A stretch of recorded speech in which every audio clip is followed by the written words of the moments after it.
అవు బిడ్డ, నువ్వు ఎట్లా జీవించాలి, ఎలా బ్రతకాలనేది నేను ఒక ఆస్తిని కలగజేశాను.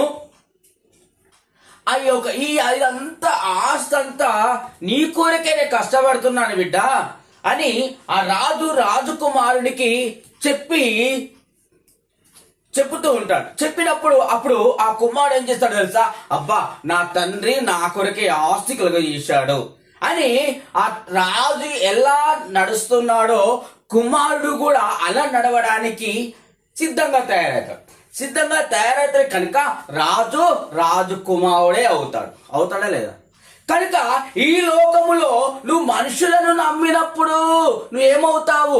మనుషుల కుమారుడు అనగా అపవాదన సాతడు కుమారుడే తయారవుతావు. కనుక నువ్వు దైవ కుమారుని అసలే కాదని పరిశుద్ధాత్మ తెలియపరుస్తున్నాడు. అందుకనే బైబిల్ గ్రంథంలో